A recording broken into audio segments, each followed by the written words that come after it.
बिरापुर गांव में 3 महीने से बारिश नहीं हुई थी। आसमान जैसे रूठ गया था। नीले नहीं, धूल भरे पीले बादल हर दिन मंडराते पर बरसते नहीं। जमीन फट चुकी थी, दरारों में घास तक उगने से डरती थी। रातें अब और भी डरावनी लगने लगी थी। नींद के पेड़ों से गुजरती हवा किसी और ही दुनिया की लगती, कभी सिसकियों जैसी, कभी किसी के रोने जैसी।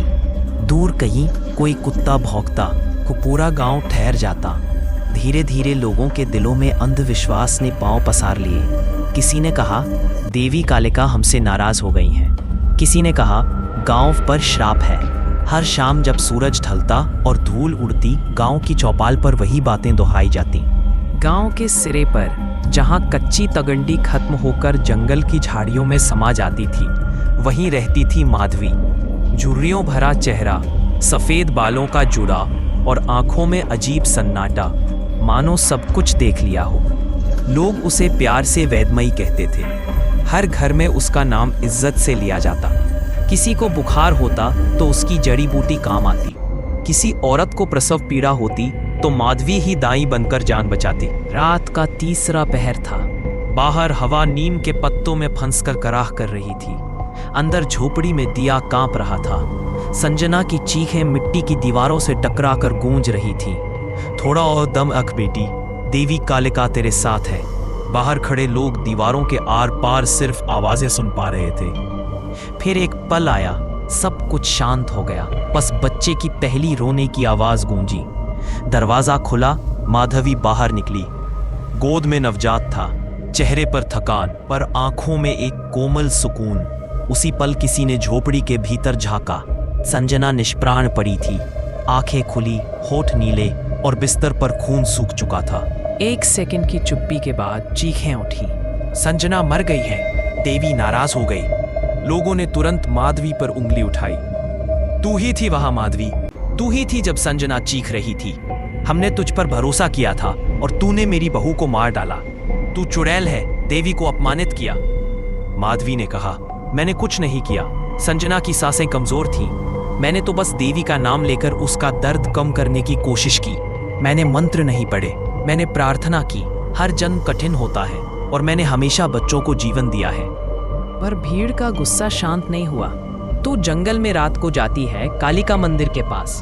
क्यों? क्योंकि वहां शांति मिलती है, किसी ने कहा। जब इस गांव ने मुझे अकेला छोड़ दिया तो वही देवी मेरी सुनती थी। मैं उनसे डरती नहीं, मैं उन्हें पूजती हूँ। बस और कुछ मत बोल। माधवी ने नवजात को जमीन पर रखा, माथा चूमा और भीड़ की ओर देखा।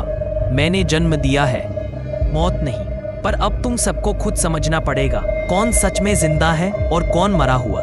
किसी ने उसकी कहीं नहीं सुनी। उसकी झोपड़ी में आग लगा दी गई। लपटों में जलते उसके औषधियों की खुशबू धुएं में घुल गई और उसी के साथ उसकी जिंदगी भी गांव से पूज गई। वह धीरे धीरे अंधेरे में चली गई, उसी रास्ते से जहां जंगल शुरू होता था और बीच में पुराना कालिका मंदिर था, जहां सिर्फ धूल और मकड़ी के जाले थे। माधवी मंदिर के नीचे की जमीन पर एक गड्ढा खोदी।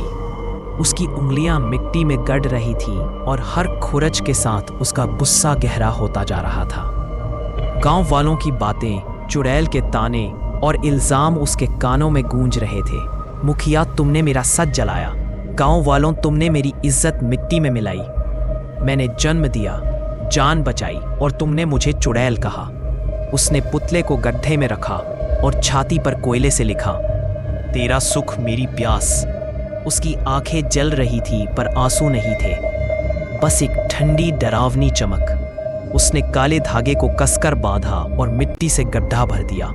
हर मुट्ठी मिट्टी के साथ वह फुसफुसाती रही, यह कोई प्रार्थना नहीं थी, यह अभिशाप था। जो मेरे साथ किया गया वह तुम्हें लौटेगा। यह मिट्टी तुम्हारी सांसें चुराएगी।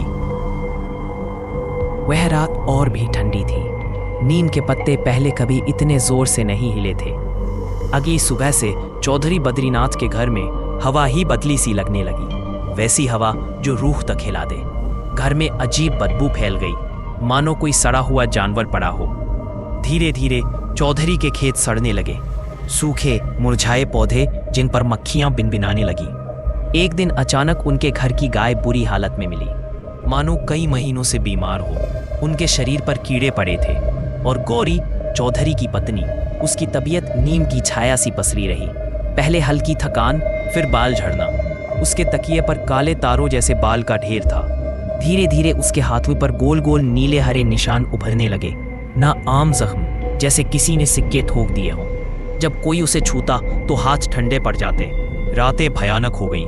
हर 3-4 घंटे पर गौरी चीख कर उठती। उसकी आवाज में इंसानी आवाज की परत टूटकर कुछ और ही निकलता। कभी वह बमुश्किल शब्दों में पुकारती और फिर अचानक उसकी आंखें खाली सी हो जाती, जैसे कोई भीतर से बाहर झांक। चौधरी बद्रीनाथ बुरी तरह परेशान हुआ। उसने पंडित बनवारी को बुलाया।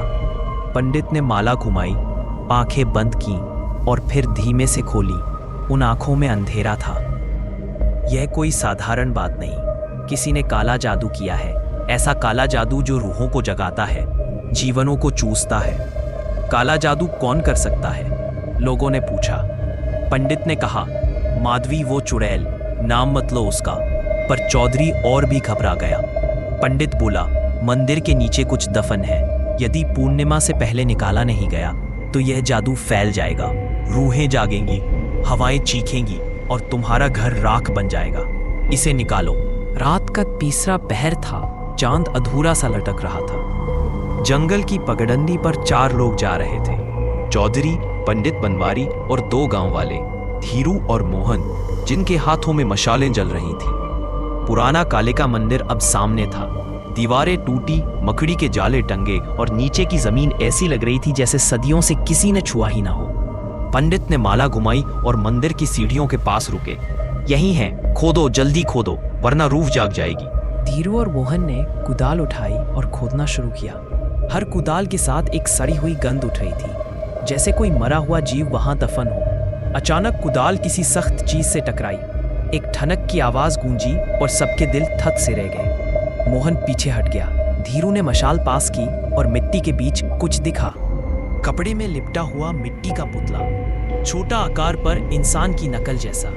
पुतले के सिर पर गौरी के काले बाल चिपके थे और शरीर गौरी के पुराने दुपट्टे में लिपटा था। गला एक काले धागे से बंधा था। बीच में लाल मोती टंगा हुआ, जैसे खून की बूंद। छाती पर कोयले से लिखा था, तेरा सुख मेरी प्यास। यह क्या है? माधवी का काम है? किसी ने चिल्लाया। उसने हमारे घर को बर्बाद किया। यह रूह का बंधन है, इसे जला दो। जैसे ही मशाल पुतले को छूने वाली थी, हवा रुक गई। चौधरी की आंखों में अब सिर्फ डर नहीं बल्कि गहरा अपराध बोध था। पुतला जमीन पर पड़ा था और काला धागा फट गया। लाल मोती सीढ़ियों के बीच लुढ़क कर खो गया। मंदिर के अंदर से एक आवाज गूंजी, तुम्हारा अंत मेरा है। और मशाल की लौ कांप कर बुझ गई। अंधेरा ऐसा छाया कि जंगल ने सब कुछ निगल लिया सा लगा। पंडित बनवारी की माला जमीन पर गिर पड़ी और उसकी सांसें थम गईं। धीरू और मोहन पहले ही भाग चुके थे। पंडित ने कहा, यह अब हमारे बस में नहीं। यह रूह साधारण माधवी की नहीं, कुछ और है। पर चौधरी ने फिर भी पुतला उठाकर भागा, जैसे उसे आग में फेंकना ही एकमात्र राह हो। अगली सुबह जब सूरज की पहली किरणें बिराहापुर पर पड़ी, गांव में सन्नाटा था। चौधरी के घर से चीखें उठी। गौरी की लाश पलंग पर पड़ी थी, आंखें खुली पर उनमें कोई जीवन नहीं। होंठ नीले, हाथों पर नीले हरे निशान गहरे। पास ही वही मिट्टी का पुतला पड़ा था, पर अब उसका गला गायब था। जहां गला होना चाहिए था, वहां एक गहरा काला दाग था, जैसे किसी ने उसे जलाकर राख कर दिया हो। चौधरी कोने में बैठा था, चेहरा सख्त, आंखें खाली। उसके हाथों पर अब भी मिट्टी के टुकड़े चिपके थे, माधवी की मिट्टी। वह बड़बड़ा रहा था, मैंने सिर्फ अपने घर को बचाना चाहा, पर शब्द अर्थ खो चुके थे। उस दिन के बाद से बिराहापुर में कोई भी नींद के पेड़ों के नीचे रात नहीं जाता। जंगल में अब भी कोई पुरानी रूह घूमती प्रतीत होती है, अपना अधूरा बदला पूरा करने के लिए।